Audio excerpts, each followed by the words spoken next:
milliers de personnes qui étaient donc sur le parvis de Notre-Dame, 19h57. Cette flèche qui avait donc été construite, ou plutôt reconstruite par Viollet-le-Duc au milieu du 19e siècle, en 1859. Revenons un instant avec Laurent Aubaine sur le film des événements. Tout a donc commencé peu avant 19h ce soir. L'intervention massive et rapide des pompiers n'a pas permis de sauver la flèche de la cathédrale, ni les charpentes en chaîne du toit.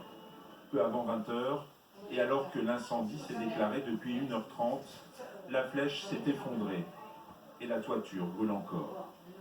Les détecteurs ont, semble-t-il, fonctionné, puisque des alarmes ont résonné dans la cathédrale à 18h30.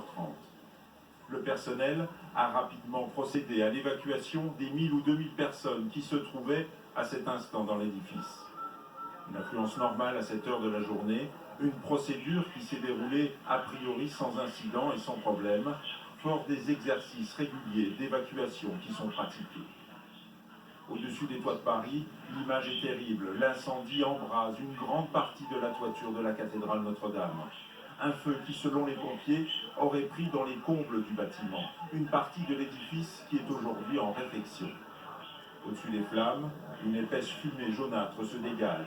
C'est une partie du toit au-dessus de la nef orientale du bâtiment qui brûle, une partie qui n'est pas habituellement accessible au public. Pas d'informations évidemment à cette heure sur les raisons de ce violent incendie, mais on sait que des travaux sont donc en cours, des travaux titanesques pour permettre de restaurer le vieux bâtiment. Ils ont commencé il y a 1 an et devraient durer une vingtaine d'années.